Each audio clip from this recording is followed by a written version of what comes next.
Welcome to Business Success Tips, where you learn to make more money in less time and have a lot more fun.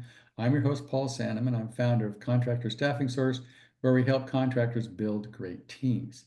Now, my guest this morning is Simon Wells from ProtectX. Now, he has a very interesting background. I don't know many yacht captains or whatever. So it's like you definitely know a lot more wealthy people than I do. So, Simon, tell me how ProtectX got started and sort of where you're going with it.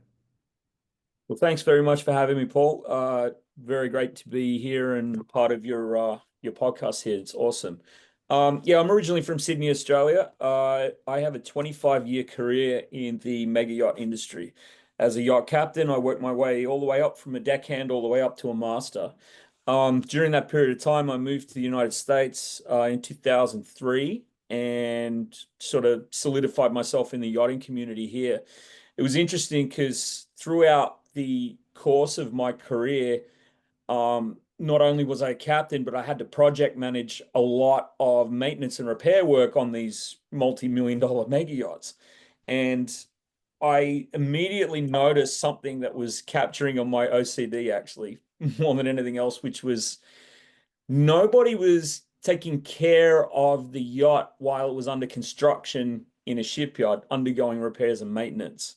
An example would be, we're in the shipyard, a contractor would walk on board, they would walk straight up to a beautiful teak varnished table and put their tool bag on there and put their drills or their tools or whatever it was. It just got utilized as a workbench.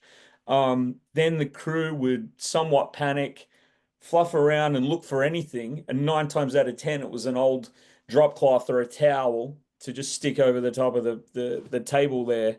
And it would still be used as a makeshift workbench. So that was one example. The other one was tracking in dirt and debris all the way through these boats. And you can imagine the high end and quality finishes throughout, everything from the carpet to the wood to the paint, glass, stainless steel. Nothing was being And now, properly just for fun, protected. how much is, what do you define a yacht versus a mega? How much do I have to spend to get a mega yacht? Usually about $1 million a meter. Mega yacht usually starts at about 40 meters plus. And, So when I 40 say million $1 million a up, meter, or give or take, right? yeah, that's pretty much brand new. That's mega yacht sort of stuff. Comparably, use one for 20 or 30 million, right? Yeah, this is sort of big stuff Oh, there. I'm in the market. Yeah, right. If you think about it, like why are we protecting a $40 million yacht with a drop cloth or a Right. towel? It just doesn't make sense. And so, I saw a disconnect there. So I started a company or created a company specifically for cover and protect, and I called it Yacht Protect. And we started that in 2016. And it was a little difficult at first because most people, like project managers and yacht captains, just couldn't grasp the concept that they needed to protect their area before any work took place. It's never been a thing.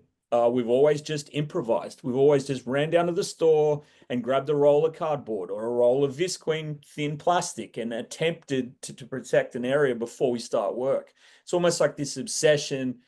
We want to begin the work, but we haven't thought about how we're going to do it. It's so easy to start pulling things apart without a proper Well, I plan. think most contractors, and this is going to rate you guys, we're not selling mega yachts here. It's a whole other thing. It's about contractors. But Correct. then most contractors, when they go into a home, they're not protecting the client's home probably isn't number one on their brain. It's how do I get in? How do I get out? How do I get it fixed? How do I get the remodel done? What I'm supposed to do with as little damage to the family in the home as possible and get out. Correct. A Yeah. 1000%. So Yacht Protect moved into ProtectX in 2023. By that stage, I had developed a whole entire system in how to properly cover and protect an area before construction. So we have a proprietary and patented method how we install the surface protection, which is just thin polypropylene plastic, but it floats on the surface. We don't tape to a wall. We don't, because you tape to a wall, you peel the paint off the wall when you remove the Right. tape. So Right. I discovered that. I built all that out. We entered into 2023. We changed the name of the company, or I changed the name of the company. By then, I was the sole owner of it to ProtectX, and we've entered into the luxury residential market and commercial buildings market. We've begun with that first because it was an easy side by side with the mega yachts, but getting some great feedback because it was the same thing. Large homes undergoing renovations or new builds, and they're just rolling out some cardboard on the floor and improvising, so to speak. Right. What it's doing is the damage that gets created during the construction is causing time delays. I mean, not only is there a repair cost involved after you've finished the area that you've, completed, you've got to repair everything else that got damaged. It's the time that it takes to fix everything is what's the problem. And so we've been Right. working with a lot of general contractors, luxury home builders. They all saying the same thing. They've made so many mistakes and errors in so many projects. It's cost them so much money and time to repair it before the owner signs off on Right. completion. And so under ProtectX, all we're doing is mitigating the problem there. And it's starting to get some traction, which is great. So why are you better than cardboard or I mean the typical, I've seen people put cardboard in, sometimes they put like these like visqueen walls or something, right? They tape them up and they try to separate where they're remodeling, especially if they're living in the home while the person's remodeling. And it's generally a cause of contention. But I don't know anybody that's actually specialized in protection. Correct. There actually isn't a company out there that does it other than us. I'm sure they're on their way coming. However, look, the what we pride ourselves on is more the service, right? We answer the phone, we deploy quickly, we get in, we get out in a very, very fast manner. The difference between our product and what's currently being used on the market is the stuff that you see in normal job sites. It's actually quite thin. The idea for it is more for foot traffic, not impact protection. So if you drop Right. a hammer or something super heavy on that thin cardboard or thin plastic on a surface, it's still going to damage the surface underneath. And so our product, we have a triple layer, like a proprietary triple layer method that we put with barrier between the surface and the eventually, the top part of it, or the where the foot where the people are walking or where you Right. might drop the tool. So we've got that. In addition, everything that you could get at the store comes in a roll, right? Try and roll out a roll and keep it flat on a flat surface. It doesn't. It has a Yeah. memory. It's a pain Right. in the butt to use. It's a super pain in the butt to use. You got to get some scissors. Most people get a box cutter. We don't use box cutters. We don't use sharp tools when we're installing anything, so it mitigates the risk there. And then lastly, you have to make adhesion. You have to use tape with the rolled plastic or cardboard, right, to secure it to the surface, which means you've got to tape to the surface, which means that the glue on the tape leaves residue. We've seen it before where they We've all use, now we've all bought stuff where we spend more time scraping the glue or whatever. Like even if you buy a product, sometimes the sticker that they put on the damn super the store, you yeah, spend 20 minutes trying to scrape the glue off whatever you just bought, right? Because correct. it's And made to stick and not let go. And once you are done with it, you've got to figure out some way to get it off without damaging what it's on, right?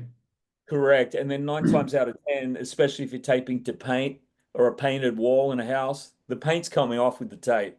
And then you've got Right, to paint the whole wall again because you can't patch paint. You right, may be able to get away with patching it, but not likely.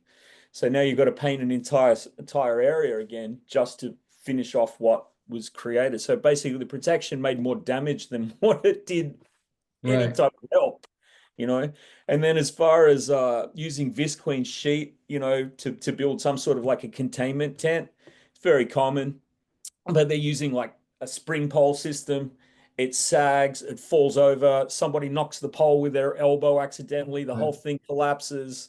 And again, it needs to be taped to be sealed off. And then again, right. you pull the tape and so we have found a way to stop all of that from happening. So And what is this magic? How does it work?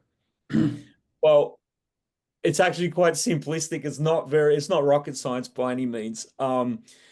We have it's almost like a framing system for the walls, meaning when we build a containment system or a tunnel, we're actually building tunnels through people's homes, isolation tunnels. And these enclosures, you could call it, encapsulate the contractor inside, all of the dust, all of the debris, and the whole lot. And what it does, it builds out like an erector set and it fully floats. So it just rests against the wall or it rests against the ceiling or the floor.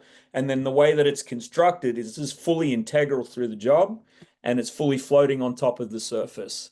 So it encloses everything, the job site, the construction zone, and the worker, and stops any dust, dirt, and debris because it's fully sealed up, because we tape seal it up. So it's really unique stuff. And what Really about cool. just surfaces? Like, do you have something if you put on, they're working like for the floor of the table where you're not just making a tunnel, but you're actually just working with the, where they're actually covering the surfaces. Yeah, exactly. So we do that as well. We cover kitchen countertops, cabinets. We cover over doors. We get really creative. It's almost like bending, folding, and making origami, so to speak. With this plastic sheet.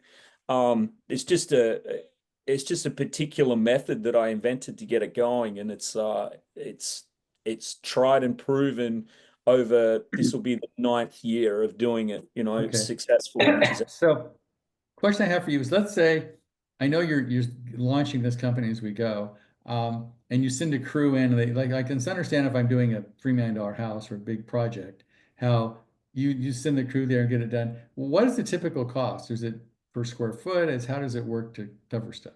Yeah, so we charge per square foot, but we charge firm fixed pricing. So it's an all-in number. So it doesn't change. So we'll come out to the job site, we'll measure it up. It includes installation, removal, and disposal. So when we dispose of it, it goes into a recycling waste company, comes and picks it up, grinds it up, and then recycles it completely. Okay. And then we retain, like normally about 40% of it gets retained and reused again, especially the framing part of it. We don't dispose of that. Okay, so I'm assuming that a contractor working on a significant job could build this in to the job cost, right? He could just say protection, blah, blah, blah. It's, 10,000 or 2,000, some number in there for protection, right? And he can build a client for it.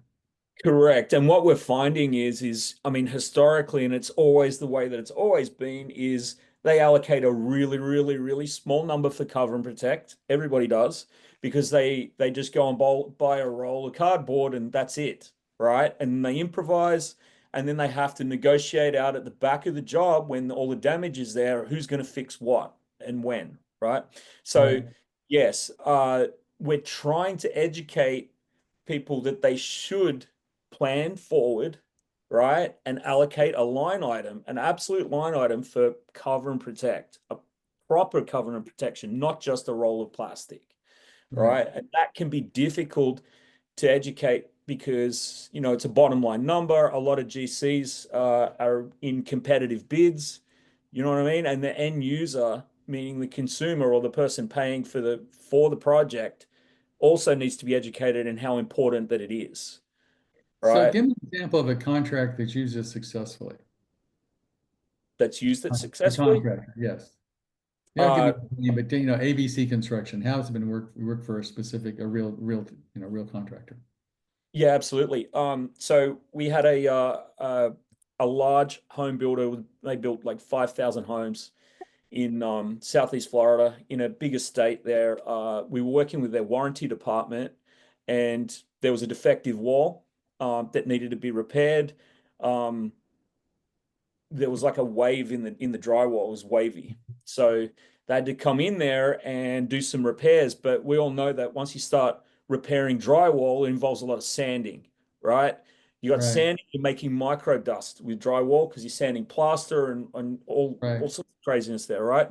Well, the residents were still living on the property. Well, how do you live in the house while you got that kind of stuff going on? and You the got drywall, that's tough, yeah. going, yeah, and it'll blow that micro dust everywhere. So historically, they would have just put up some of those spring poles with a short visqueen tent, and it may or may not have worked. So we Right. came in, we installed a complete isolation wall professionally, fully sealed up. We were in and out in a day, right? And then we've got the contractors are in, they get to work, the family can live on the other side of the wall, It also looks extremely clean, neat, and tidy. It doesn't look sloppy, right? Right. Because sloppy cover and protection is like a it's a an indicator of you. You're representing that, That's right? right. Well, As you're only as strong as your weakest link, right?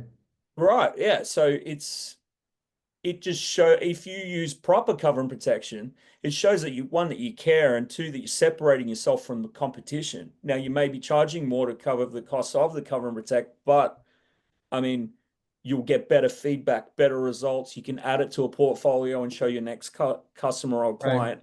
And that's what we're trying to do. We're trying to make everybody better in the construction industry, Okay. or set themselves apart to make the consumer, to satisfy the consumer, the end user. So, Simon, I know you're starting in now. What if I'm a small contractor and I don't, I can see if I'm doing houses 2 million, it makes total sense. I mean, just the numbers work, you put them in, you differentiate yourself from the competition. Because a lot of Mhm. these people that build expensive houses, they're more interested in doing it right than what it costs. I mean, they don't pick the cheapest guy usually because the reason they're where they are is because they have a certain value about of getting things done right. So I can see that would appeal to those kind of contractors working on large homes. Now, what about a smaller contractor who could use the stuff you're doing? Is there any way they can become a distributor or order that stuff? Because I know it's a startup in your case, because it's obviously tackling a huge problem in the industry. Is there any way they can get involved with that? There is, yeah. So we do have the material available, but in a smaller dimension, a smaller and easier to work with dimension. We typically work with large sheets. They're like Right, 4x6 or 4x8 sheets of this stuff, and it's bulky, it's big, and if you don't sort of understand how it'll go together, it can be frustrating and give up very easy. So we've right, got a smaller, condensed version of it. It's a 3 foot or 36 long by 18 wide folded. So it when it opens up, it creates a 3 foot by 3 foot square.